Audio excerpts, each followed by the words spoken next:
Hey there, today's the 17th of April, and I just stepped up on Slick, so I haven't warmed him up. I haven't done nothing, but I've been asked about a lot of videos for him, so I thought I would uh, just do a couple of little quick things for you.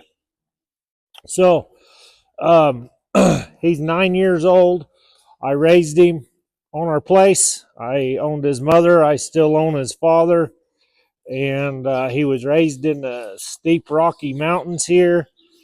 Um, I've used him for all aspects of ranch work, everything from gathering cattle to gathering and running horses, doctoring, branding, packing salt, being the pony horse. I've started hundreds of colts from his back. I've hauled him to clinics all around the country, and I have shown him all around the country: Oklahoma, Texas, Wyoming, Nevada, California, just all over. So anyway, he's a pretty cool horse. He cows up real good. He has great speed control. I'm going to give you guys a quick show on that. His body control is really good. So if I put my right foot back behind my bum and just pick up on the reins, he will disengage his hindquarters. Here, his right hind should step for his left front. When I get rolled around here, I'll show you. If I open my right leg, close my left leg, his forehand should turn around here like so. It doesn't take much neck rein to get this done. I just lightly pick up. If I lightly pick up and open my right leg and just close my left under my seat, he will step sideways. They open the left leg and close the right leg, he'll step sideways. Same for left foot behind my bum, disengage his hindquarters, open the left foot, close the right one, the forequarters will turn around. Okay, so to back him, you can just back him with just your hand, or I'll turn sideways so you can kind of see. You can back him with just your hand, or you can put the reins down and just work your legs out in front, and he will back up.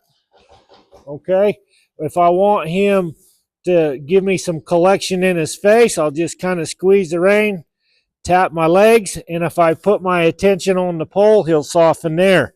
If I put my attention here at the withers and do it again, he'll lower his whole head and neck, just like so. I can also do that with the reins down. I just will work my legs. I'm going to focus my attention right there. As soon as his head goes down, my legs stop. So I want him to search for the things that I'm after.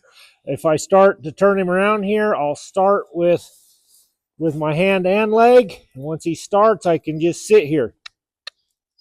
And he should just turn. Well, when I want him to stop, I tell him to whoa. So same to the left. I'll start him, put my hand down. He should turn. If he walks out of it, all I have to do is pick up my hand, whoa, and start him over again. You know, it's that simple. If I cluck to walk and trot, I can get him to walk out fairly good. I can get him to creep ever so slow. I find this very valuable when I'm trailing baby calves, or there's many instances walking down a steep hill, different things like that. If I sit the trot, he should just have a nice little easy trot here. If I post the trot, he should start to do some ground covering speed. I'll cluck every time I come up, get him to trot a little faster. Now, a little focus on my hand in my seat. I'll do it right up here. If I just sit, nothing with my hand, he will slow his trot right down to a slow trot. Okay, he's listening to my seat. This horse has done exceptionally well in the ranch riding and the ranch trail. He does very well in the reining and in the working cow horse. His biggest problem in the reining is he's not a huge stopper. He gets in the ground, but he doesn't slide much.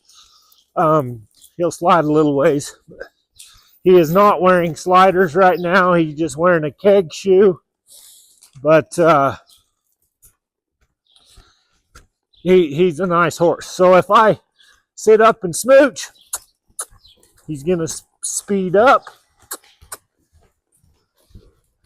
If I sit back, he'll slow down. Okay, he listens to my seat real well. I'll speed him back up here. I also will hum at him sometimes. So hopefully this will come through good so you can hear it. But I'll lope him around here and I'll just sit up and hum. Good. Good. I can do that. So I just want to walk. I'll just right to a walk. You can do this with no hands. He'll ride around here and listen to all you have. Back on some more of the body control real quick. If I ride straight to you, I can stick his hips over here to my left. That would be a left-hand lead departure. I can put his hips over here to my right-hand lead departure. From a walk to the lope. Real smooth, real easy. So I'm black and white in my cues. When I want to lope, I smooch. If I trot or walk, I cluck, and I never mix them. They're always the same. So I'm going to come up here and ask him to do a lead change for y'all. And remember, all the warming up he's had is been right here in front of you guys. So I'm going to ask him to come across on a diagonal. Change. Good. I'll do it again here.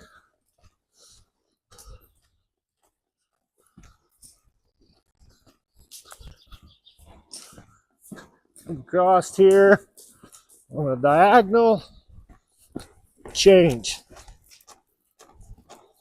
If I ride him up here, whoa, that's with no hands, okay? I don't want to have to pull my horse in the ground. If he can't stop without me, if I have to pull him to a stop, then I'm not too satisfied with what I got going on. I believe that the release needs to be in the maneuver. Horses learn from the release of pressure. So if I want him to stop, he should do it with zero cues. Whoa. No hands. Pick him up, back him around.